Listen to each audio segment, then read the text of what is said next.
मुलाकात के लिए डियाला जेल में, और उनसे वादा किया गया कि हम आपको हुकूमत दे देते हैं अगर आप माफ़ी मांग लें 9 मई के वाक़यात पर। ब्रिगेडियर साहब को बताया गया, मतलब इमरान खान ने कहा कि आप कुरान पर हाथ रख कर कहें कि इमरान खान ने पार्टी को हिदायत दी थी हंगामों और। अस्सलाम वालेकुम वरहमतुल्लाहि वबरकातुहू। आप देख रहे हैं निगहबान पाकिस्तान, मैं कुर्बान इमरान खान। ये थे इम्तियाज़ गुल साहब जिन्होंने वो दिए थे। ये गालबन खबर है 20 के बाद की, 20 तारीख के बाद की ये खबर है कि एक ब्रिगेडियर साहब को भेजा गया था इमरान खान साहब के पास।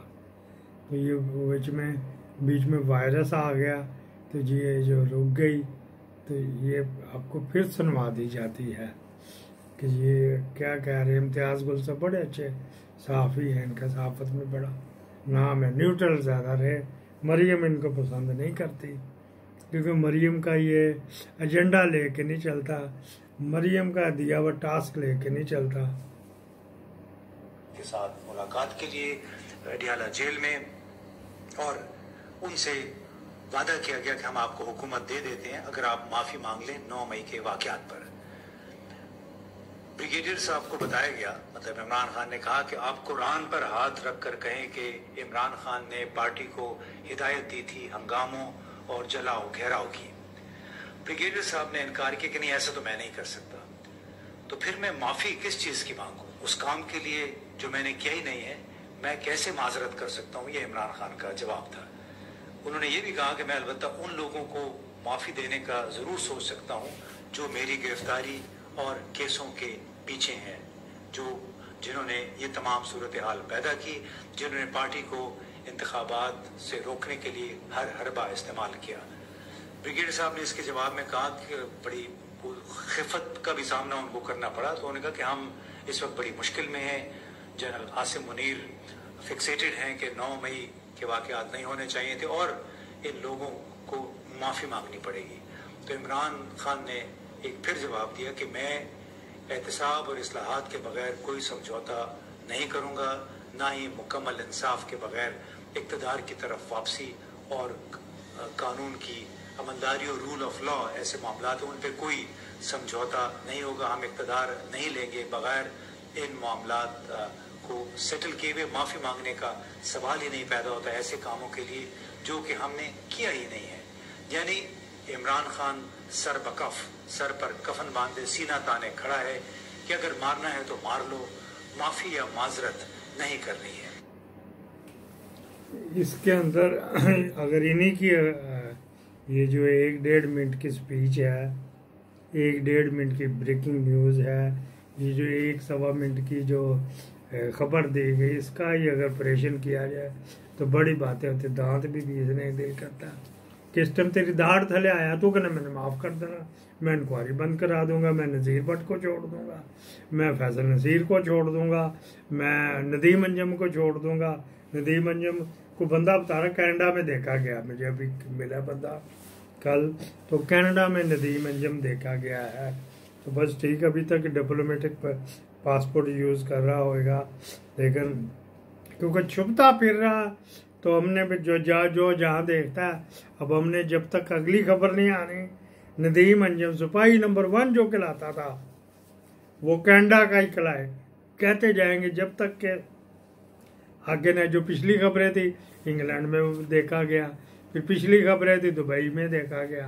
अब जो खबर है वो जो मैं तो मसद का खबर हो उसके ऊपर चलता हूँ कि वो कनाडा शिफ्ट हो गए हैं।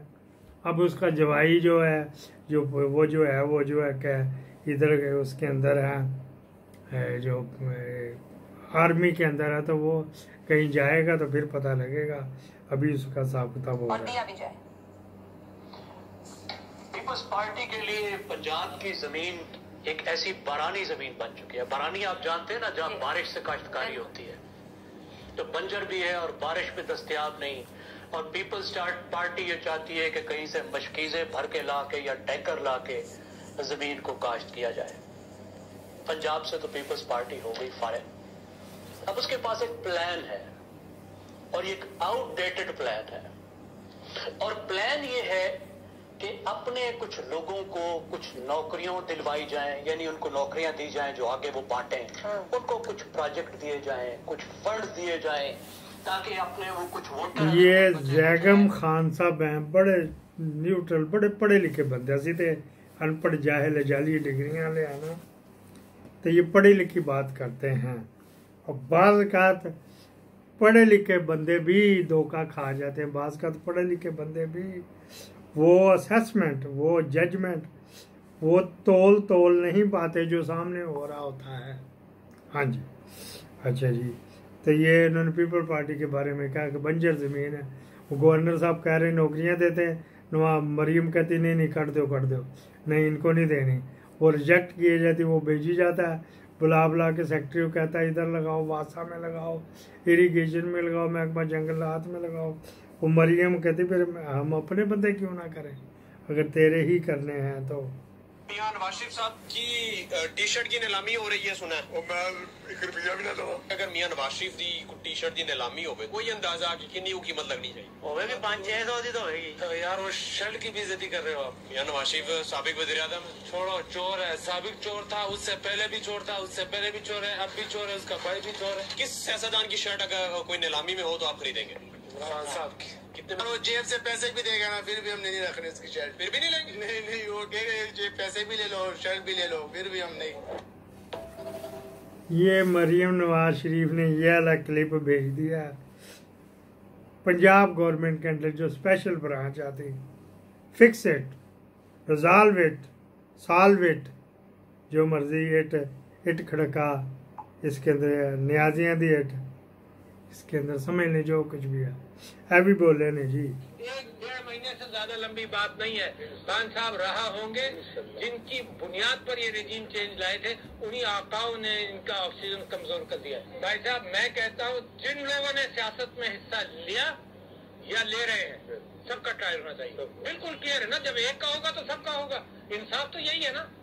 तो मुझे तो ये बात है कि ये अपने लिए भी खबर खोद रहे हैं। और अच्छा है कि सियासत से ये मिलिट्री, जो कायदे आज़म ने कहा था क्वेटा में कि तुम्हारा कोई हक नहीं है सिविल हुकूमत के साथ के ऊपर अपनी मर्जी चलाने का, you are the servants of the people, ये कायदे आज़म के अल्फाज हैं। क्वेटा में फौजियों को कहा था। मैं उस बात पर आज तक खड़ा हूँ। मैं जिना हाउस का परस्तार नहीं हूँ, मगर कायदे आज़म के अकवाल का परस्तार हूँ जिसने मुल्क बनाया। 1-1.5 महीने से ज्यादा लंबी बात नहीं है।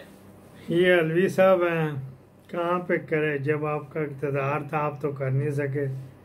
जब आप सदर पाकिस्तान थे तो आके नदीम जब आपको धमकी लगाता था तो आप गर्दन रेत में दे लेते थे। वो आप बातें बताए ना कि ज़रूरी नहीं होता 2 साल की ये केड़ा चल पाया। ये ब्रेकिंग न्यूज़ पे था जवेद हाशमी साहब वाला है, वो चल गया जी गलती नाल। तो फिर भी मैं माफ़ी चाहता हूँ। अगली आपको खबर देंगे। एक और खबर देनी है, इंटरव्यू है बेचारे। Stop! Dad, don't do it!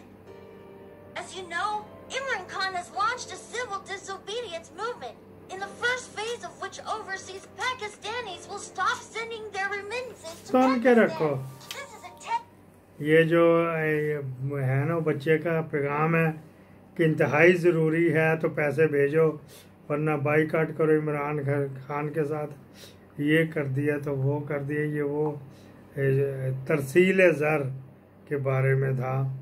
अच्छा जी, फिर आगे क्या बात करती है जी। हेलो जी, एक और ये देखते हैं। ये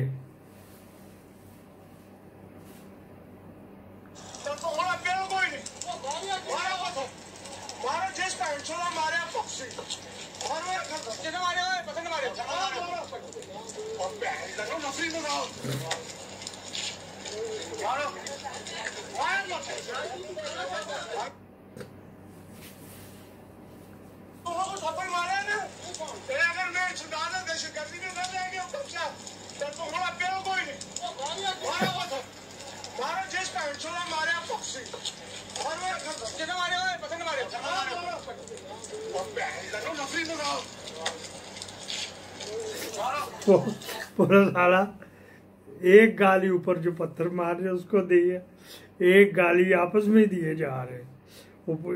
चट्टान के ऊपर, चट्टान के मिट्टी के पहाड़ है, उनके ऊपर बंदे चढ़े हुए हैं, ये नीचे हैं, वो ऊपर से पत्थर मार रहे हैं। तो कह रहा है मैं 87 वो एंटी टेररिस्ट एक्ट 7 के तहत मुकदमा ना देता तो मेरा प्यो को नहीं, मुड़ मेरा प्यो को नहीं। ये पिंडी की बोली, पिंडी बिदानी, मिट्टी मिटड़ी बोली ये बोल रहे थे। अच्छा जी, एक और आपको क्लिप दिखा दे। ऐसे भी होता है, ऐसे भी होता है। हाँ जी, फिर उनके दिखा रहे। अब आप एक और ये देखे जी, चलेगा नहीं चलेगा, मेरा ख्याल ये मैं गलत बटन दबा दिया, ये चलेगा नहीं। वो दूसरा था, गलती ने चला देता। ये एक्स का चल पड़ा तो ये ट्विटर का चलना था। अच्छा जी, चलो ये भी ये दिखा देते आपको।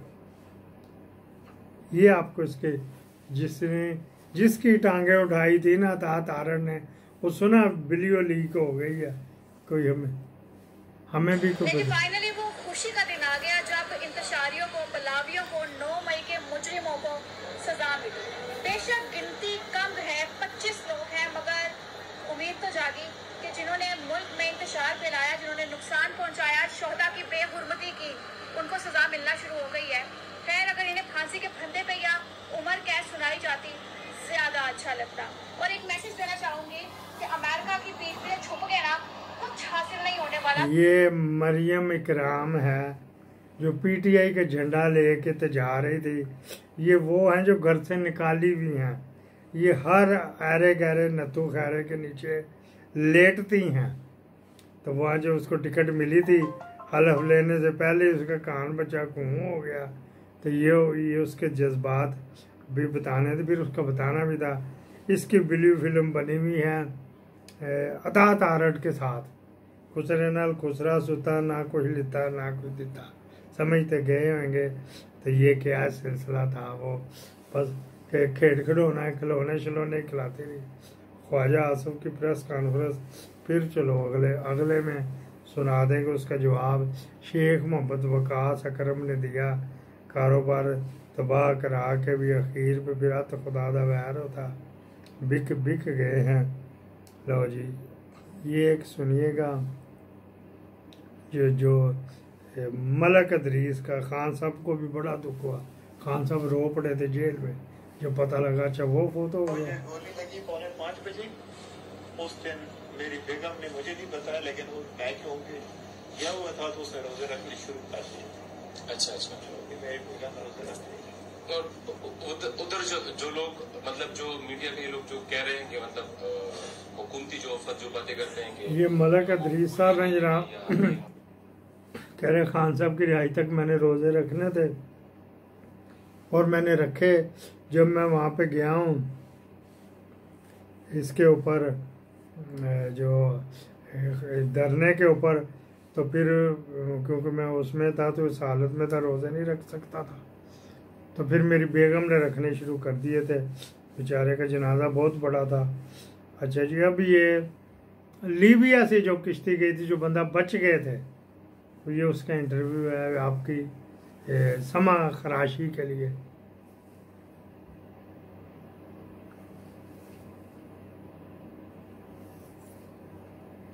चल पेगा निकले हैं 11 तरीक ਨੂੰ ਭਾਈ ਜਾਣਾ। ਸਹੀ ਹੈ। ਤੇ 11 ਤਰੀਕ ਨੂੰ ਨਿਕਲੇ ਆ ਤੇ ਭਾਈ ਜਾਣਾ 11 ਵੀ ਕੱਢੀ ਹੈ ਸਮੁੰਦਰ ਦੇ ਵਿੱਚ ਭਾਈ ਜਾਣਾ ਤੇ 12 ਵੀ ਕੁਝ ਸਮੁੰਦਰ 'ਚ ਨਿਕਲੀ ਹੈ। ਤਾਂ ਸਮੁੰਦਰ ਦੇ ਹਾਲਾਤ ਜਿਹੜੇ ਹਨ ਬਹੁਤ ਖਰਾਬ ਸਨ। ਜਿਹੜੀ ਕੀ ਕਰੇਗਾ, ਪਾਣੀ ਬਹੁਤ ਤੇਜ਼ ਸੀ। ਜਿਹੜੀ ਕੀ ਕਰੇਗਾ ਤੇ ਕਿਸ਼ਤੀ ਜਿਹੜੀ ਸੀ ਨਾ ਉਹ ਭਾਈ ਜਾਨ ਛੋਟੀ ਸੀ। ਸਹੀ ਹੈ। ਤੇ ਚੰਟਾਂ ਜਿਹੜੀਆਂ ਨਾ ਹਲਕਾ ਦੇ ਵਿੱਚ ਬੋਧੀ ਪਾਈ। ਕਿੰਨੇ ਬੰਦੇ ਸ਼ਿਪ ਦੇ ਵਿੱਚ? ਸ਼ਿਪ ਦੇ ਵਿੱਚ ਬੰਦੇ ਸਾਂ ਭਾਈ ਜਾਨ 84 ਬੰਦੇ ਸਾਂ ਭਾਈ। ਠੀਕ ਹੈ। 84 ਬੰਦੇ ਆ ਸ਼ਿਪ ਦੇ ਵਿੱਚ ਭਾਈ ਜਾਨ ਤੇ ਜਿਹਦੇ ਵਿੱਚੋਂ ਅਲਹਮਦੁਲਿਲਾ ਅੱਲਾਹ ਦਾ ਸ਼ੁਕਰ ਹੈ ਤੇ 40 ਕੁ ਬੰਦੇ ਨਾ ਸਦਾਨੀ ਪਾ ਕੇ ਦੇ ਨਾਲ ਮਿਸਰੀ ਪਾ ਕੇ 40 ਕੁ ਜਣੇ ਬੱਚੀਆਂ ਜਿਹੜੀ ਕੀ ਕਰੇਗਾ। ਤੇ ਭਾਈ ਜਾਨ ਜਦੋਂ ਆਏ ਨਾ ਸ਼ਹੀਦ ਹੋਣ ਵਾਲੇ ਸ਼ਿਪ ਦੇ ਕੋਲ, ਉਦੋਂ ਭਾਈ ਜਾਨ ਸਾਡੀ ਕਿਸ਼ਤੀ ਜਿਹੜੀ ਹੈ ਨਾ ਪਾਸਾ ਮਾਰ ਗਈ। ਪਾਸਾ ਕਿਵੇਂ ਮਾਰ ਗਈ? ਪਾਸਾ ਮਾਰ ਗਈ ਬੱਜੀ ਇੱਕ ਵਾਰੀ ਆ ਕੇ ਨਾ ਬੋਰਡ ਦੇ ਨਾਲ, ਜਿਹੜਾ ਇਥੋਂ ਗਰੀਸ ਕੋਲ ਗੜ ਗਿਆ ਸੀ ਉਹਦੇ ਨਾਲ ਵੱਜੀ। ਆਹੋ, ਉਹਦੇ ਨਾਲ ਜਾ ਕੇ ਵੱਜੀ। ਲਹਿਰਾਂ ਬੜੀਆਂ ਤੇਜ਼ ਨੇ ਭਾਈ। ਕਾਰਗੋ ਵੱਡਾ ਸ਼ਿਪ। जब बड़ा शिप आता है तो वो तो पूरा पानी का रेला महला पूरा लेके चलता है ना साथ। तो फिर वहाँ से इनकी जो छोटी किश्ती जो खोले गए तो पासा मार गई कि उधर को ढलक गई उस तरफ जिधर बंदे ज़्यादा थे वगैरह वगैरह। तो ये दास्तान सुना रहे थे, ये सारे उस हादसे में बच गए थे। पाकिस्तान जिंदाबाद।